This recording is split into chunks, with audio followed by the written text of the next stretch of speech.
Saya pernah ketika saya mengurus perizinan, mulai dari HKBP Philadelphia dulu, ya, mulai dari HKBP Philadelphia. Saya sudah menyampaikan beberapa usul ke HKBP, tapi usul itu tidak. Pendampingan dari HKBP itu, kalau boleh saya katakan, mohon maaf, kalau dengan skor 10, maka skor kita hanya 2.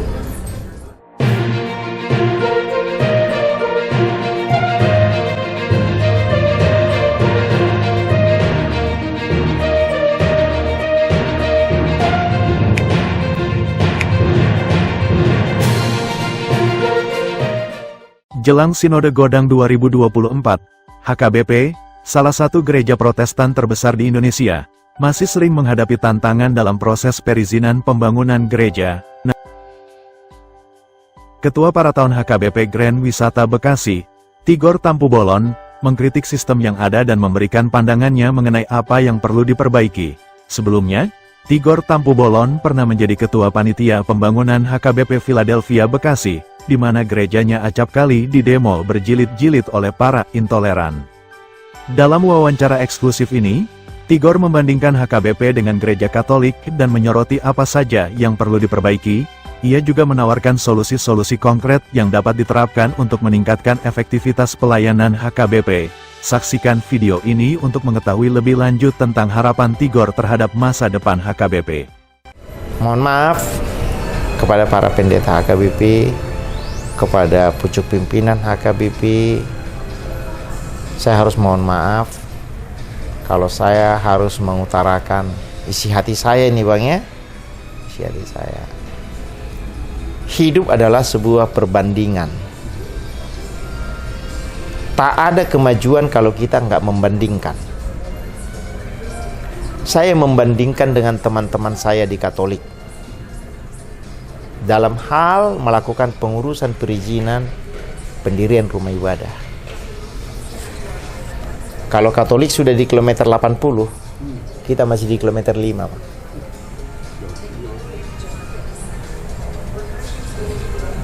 Katolik itu secara sistematis, ya, mereka mempersiapkan pertumbuhan jemaatnya dengan baik, pertumbuhan gerejanya dengan baik. Mereka memiliki sebuah sistem yang sangat bagus. Mereka memiliki tim yang sangat kuat dan solid, yang sebelum muncul ke permukaan, mereka sudah melakukan pendekatan budaya ke masyarakat sekitar. Dan mereka tidak terburu-buru. Mereka tidak terburu-buru. Sebelum dia lihat masyarakat siap betul menerima, mereka masih tetap menahan diri, tapi terus berproses. Dan ini timnya ini langsung ditangani oleh manajemen Katolik itu. Sementara kita tidak. Makanya ini coba abang lihat dari tata letak dan luasan lahan. Coba perhatikan gereja Katolik, perhatikan gereja HKBP. Bisa abang lihat gereja HKBP terkadang di sudut-sudut, gereja HKBP di pinggir kali. Oke, tapi coba lihat gereja Katolik. Ketika dia berdiri, pasti berdiri di atas lahan minimal 5.000 meter. Diorganisasi dengan baik. Mulai dari pendekatan sosial, pendekatan budaya, ya, itu benar-benar dilakukan oleh tim yang sangat solid. Karena sekarang ini saya bersama-sama dengan teman Katolik, ya, sedang mengurus lahan fasos untuk pendirian gereja, gitu ya. Tahu nggak? Orang Katolik bilang begini, Pak Tigor, silakan Bapak yang maju. Karena lahan itu luasannya nggak cukup untuk kami. Loh, kenapa Pak? Kalau kami itu terkoordinir mulai dari atas Pak sampai ke bawah. Dan yang menentukan titik lahan itu bukan kami.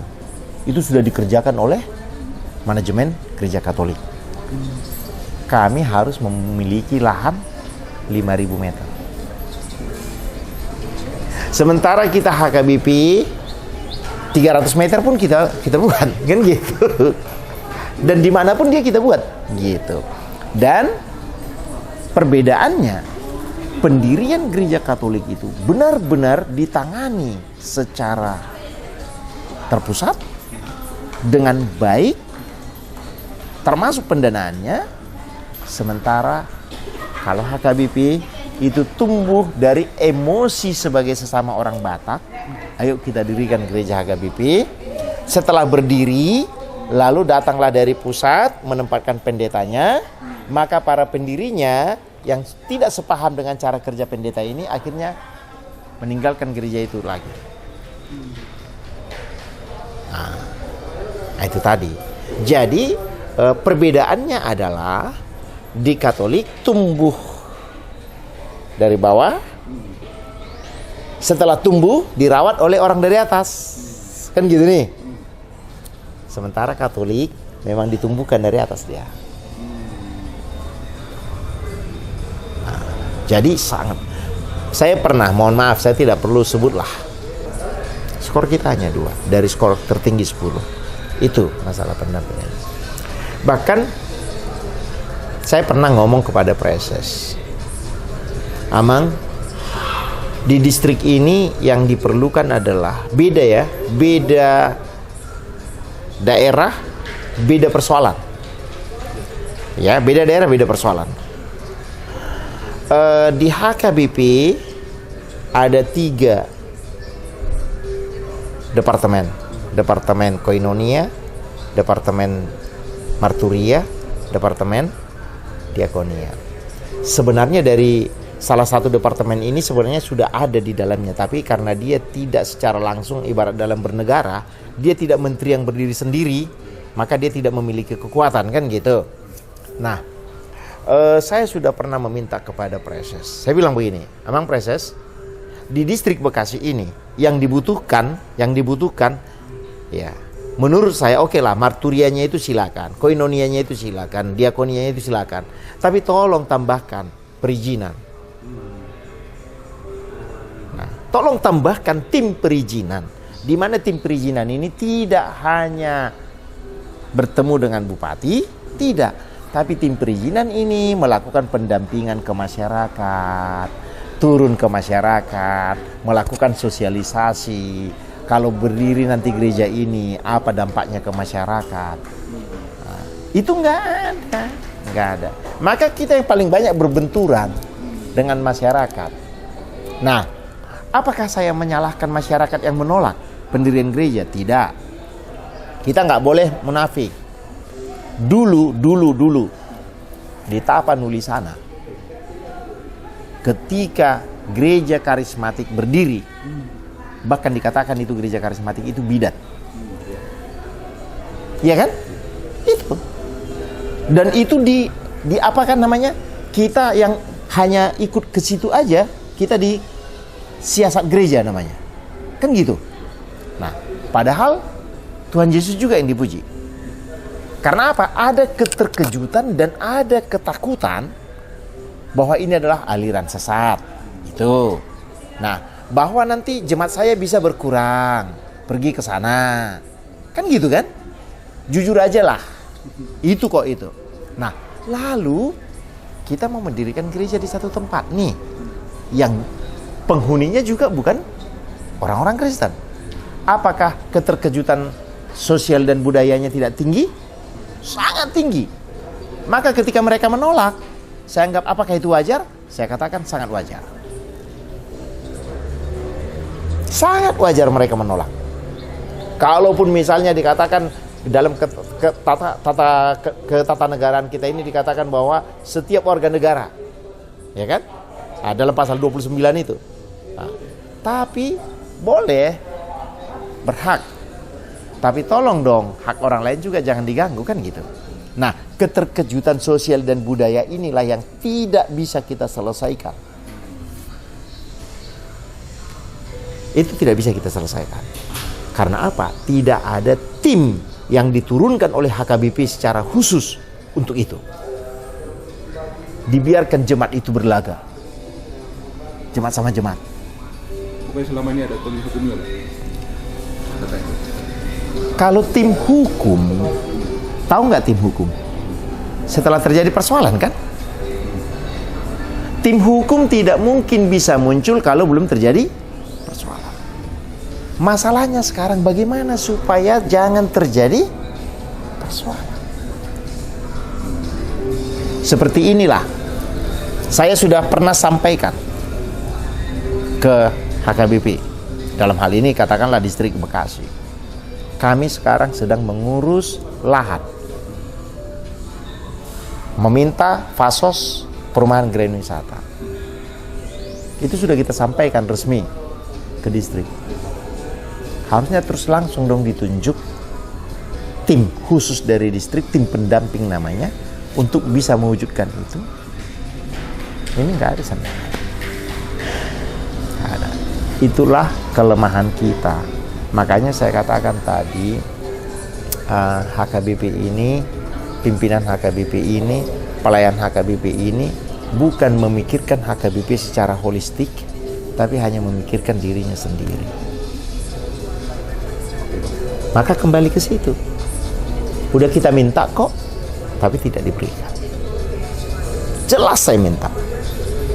Nah, coba berapa banyak gereja yang tumbuh di Bekasi, udah, yang dibidani oleh para pendeta HKBP. Berapa banyak? Dibanding dengan yang oleh emosi budaya kebatakannya, akhirnya bersama-sama kita dirikan HKBP. Kan gitu. Nah, saya bangga dengan orang-orang Batak yang masih memiliki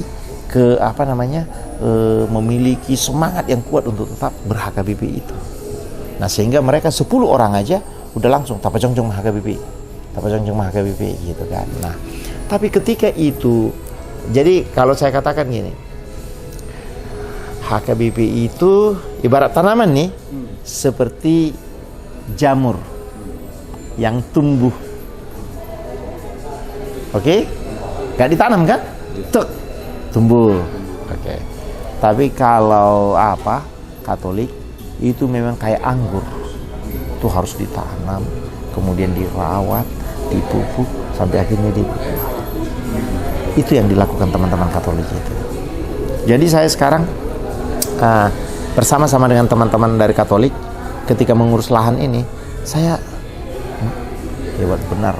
Jadi saya merasa jadi kecil hati saya melihat diri saya dibanding dengan mereka, bagaimana mereka melakukan pendampingan yang sangat bagus. Ya, coba ketika mereka sudah mempersiapkan lahannya di satu titik,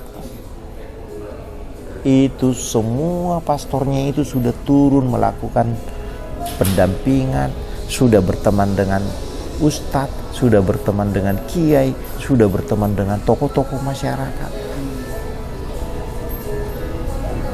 Tapi kita enggak. Yang paling menyedihkan katanya begini, "Ai kan hamudu no disoje, hamudu marurusan di lapangan." Kayak gitu, Bang. Iya, kami kan pindah. Kami kan pindah-pindah. Kalian yang di sini, jadi kalianlah yang turun di lapangan. Cobalah. Ngeri nggak?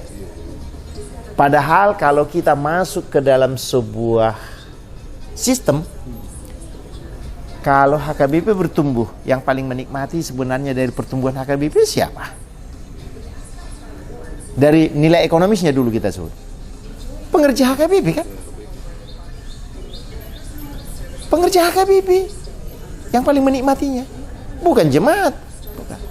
Tapi itu tadi. Ai kan hamudun no dison. Ai mulai harus pindah-pindah tuh. Buang badan, Bang. Itu dia. Kalau Katolik enggak, pasang badan mereka. Benar-benar saya sudah saksikan langsung itu. Nah, Katolik yang di Bekasi Utara itu. Ada riak-riak di situ. Tapi jalan kan? Lancar terus kan? Karena apa? Riak-riak itu sudah tinggal dari luar. Dari dalam udah selesai mereka buat. Itu kan gereja Katolik terbesar sekarang. Di Bekasi. Itu tadi. Nah, sekarang lihatlah gereja HKBP yang di ruko-ruko. Berapa banyak? Di Bekasi ini banyak lah. Nah, itu dia. Coba cek di Kabupaten Bekasi ini. HKBP yang sudah ada IMB-nya. Kamu punya data itu, Bang? Hah? Punya data itu? Cari aja lah. Yang pasti jawabannya enggak ada. Di Kabupaten Bekasi. Ya kan? Tanggung jawab siapa mengurus itu sebenarnya? Tanggung jawab pelayan full timernya kan? Ini enggak justru kita yang paruh waktu ini yang disuruh untuk itu, mengerjakan itu. Padahal mereka yang sudah hidupnya di situ tidak mengerjakan itu. Coba hidupnya. Kalau saya ditempatkan di sebuah, misalnya saya diangkat menjadi direktur di sebuah perusahaan, maka saya harus bertanggung jawab membuat perusahaan ini maju dong. Gitu kan? Kalau nggak maju perusahaan ini, dipecat saya dari situ, dikeluarkan saya dari situ. Nah, tapi kenapa para pelayan kita tidak melakukan hal seperti itu? Nah, itu yang saya lihat. Makanya saya katakan pemimpin pelayan HKBP hanya masih sebatas melayani dirinya, tidak melayani secara menyeluruh.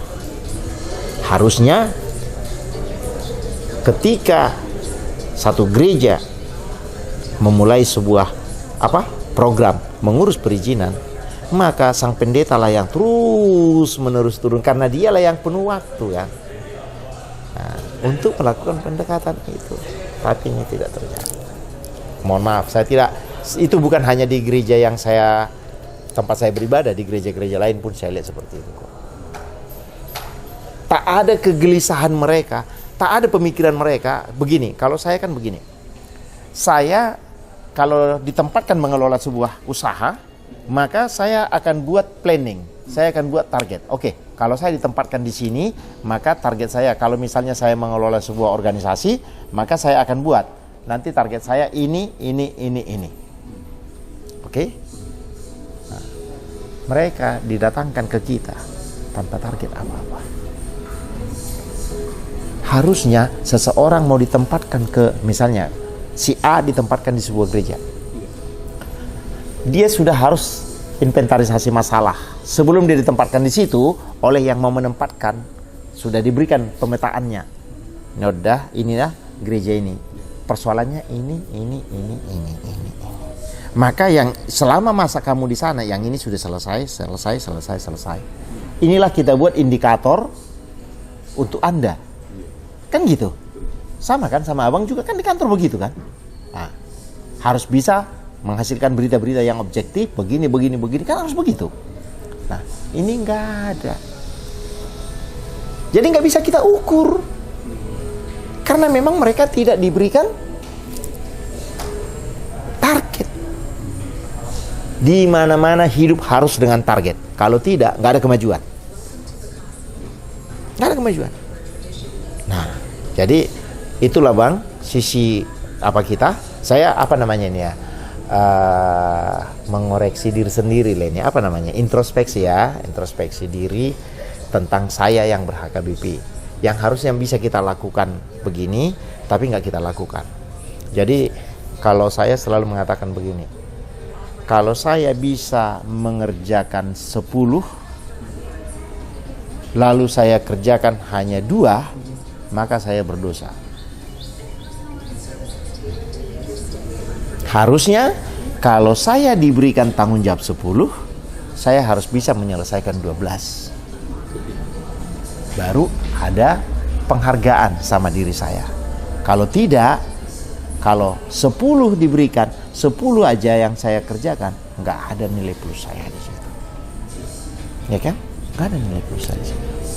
Seperti itu Bang. Jadi kalau abang katakan masalah perizinan, sampai sekarang keterlibatan langsung nggak ada. Nah, lalu apa yang kami kerjakan sekarang ini?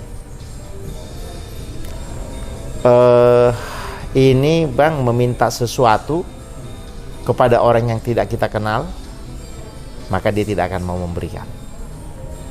Percaya nggak Abang itu? Kalau Abang nggak dekat dengan saya nggak dekat dengan Abang. Kalau saya tiba-tiba butuh uang, saya colek Abang, Bang, bagi dulu uang Abang.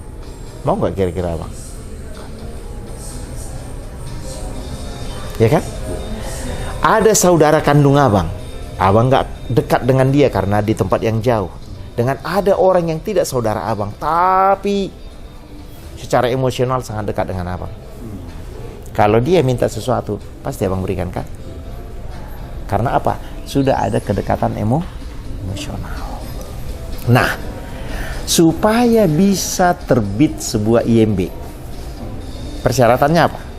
Harus mendapat dukungan dari sekian jumlah masyarakat di luar pengguna, kan gitu. Nah, maka bagaimana caranya supaya mereka ini mau memberikannya? Tentu saya harus membangun hubungan yang baik dulu dengan dia. Samanya itu Bang seperti di bank.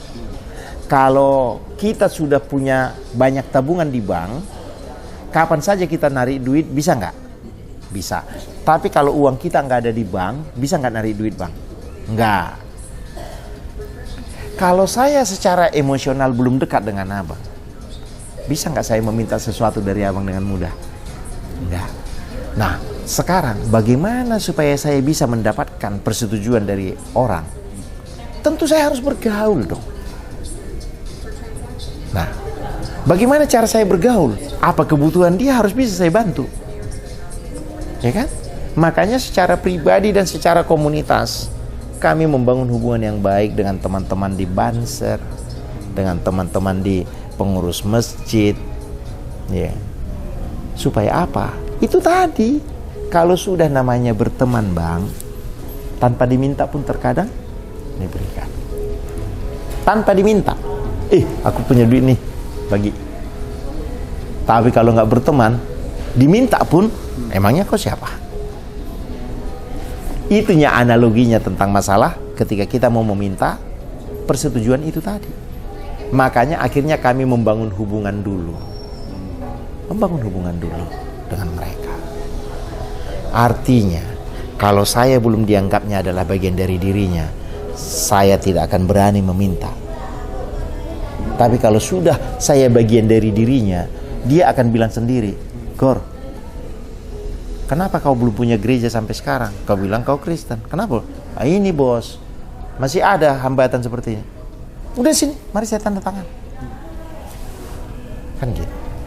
Siapa yang bisa mengerjakan ini sesungguhnya? Memang seluruh jemaat. Tapi kan karena keterbatasan kita, kalau para pelayan HKBP yang full timer ini ikut melakukan ini, akan lebih kuat lagi.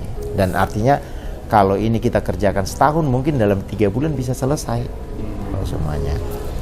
Nah, kemudian yang kedua yang kami lakukan di Grand Wisata, saya selalu katakan begini, ini saya katakan ke teman-teman, Abang udah tahu sendiri apa yang kami kerjakan ya.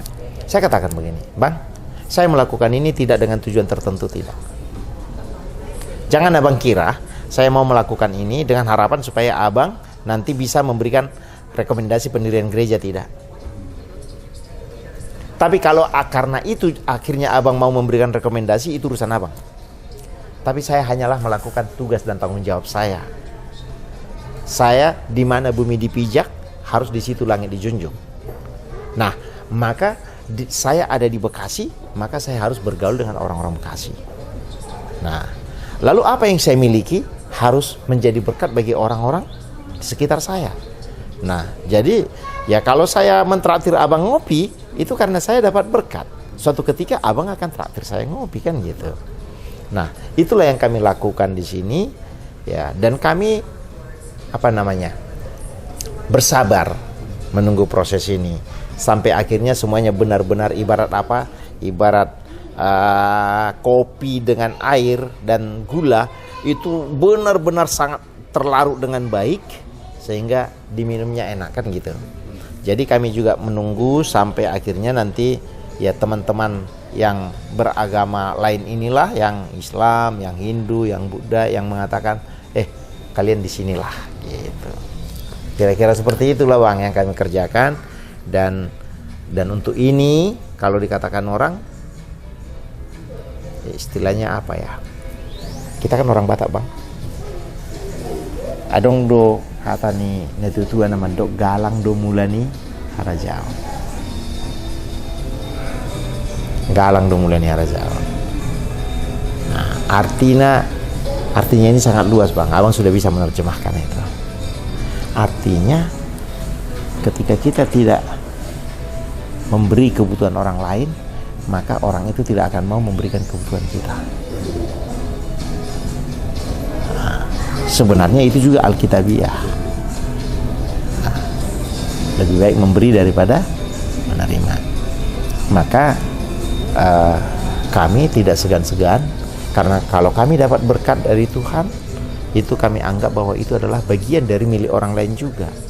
Makanya sampai setiap tahun ya kita berusaha memberikan seekor sapi untuk teman-teman yang banser itu, untuk bisa mereka salurkan ke orang-orang membutuhkan pada saat hari kurban. Dan kita nggak pamrih ke teman-teman ketika ada sholat Idul Fitri, kita secara rela ikut menjaga parkir ya, supaya teman-teman yang melaksanakan sholat Idul Fitri ini bisa nyaman. Walaupun mereka sebenarnya tidak membutuhkan kita, mereka bisa selesai dengan diri mereka, ya kan? Tapi kita lakukan itu supaya terbangun persahabatan. Hanya dengan persahabatan yang baik, maka rekomendasi akan didapatkan. Nah, dan kami percaya teman-teman di Grand Wisata itu bisa memahami bahwa mereka akan memberikan rekomendasi itu. Karena apa? Hubungan kita dengan mereka bukan lagi, tidak ada lagi sekat. Hubungan kita sudah menjadi hubungan yang sangat cair, sehingga tidak ada lagi sekat-sekat di antara kita. Misalnya seperti ini, warga Grand Wisata tahun ini merencanakan Natal, kegiatan Natal. Oke. Tahu nggak? Kalau kami rapat panitia Natal, snacknya dari mana? Itu dari Ustadz. Di rumah siapa kami rapat? Di rumah Kiai. Nah, dan bahkan mereka ikut memastikan supaya acara Natal itu berlangsung dengan baik. Jadi kalau rapat, mereka hadir. Nah, coba, bisakah itu terjadi begitu saja? Enggak. Nah, itu karena kita membangun hubungan sosial yang baik. Seperti itu, Bang. Jadi kembali lagi, saya berharap HKBP harus melihat kondisi di lapangan. Jadi janganlah hanya memikirkan dirinya, tapi ayolah pikirkanlah HKBP ini secara utuh. Saya kembali ke situ. Pikirkan HKBP ini secara utuh. Dan kepada Eporus HKBP sebagai tim administrator yang mengatur regulasi perpindahan para pendeta, tolong sampaikan ke pendeta yang ditugaskan itu peta permasalahan gereja itu dan solusinya. Itu harus diberikan ke pendeta yang mau masuk ke sana. Jadi dia datang ke situ harus membawa perubahan, harus menyelesaikan permasalahan. Itu yang nggak ada. Harusnya ketika pendeta mau ditempatkan, sang Eporus bertanya dulu dong ke gereja itu, apa kebutuhan kalian? Pendeta yang bagaimana kira-kira nanti yang pas yang saya kirim? Karena pendeta ini juga kan punya kelebihan masing-masing gitu ya. Nah, harusnya begitu. Persoalan kalian apa sekarang? Oh, di inventaris kami persoalannya pun begini, ini. Oke, pendeta yang ini saya kirim ke kalian. Mudah-mudahan masalah kalian itu bisa terselesaikan dengan baik. Jadi ini tidak. Pokoknya tempatkan.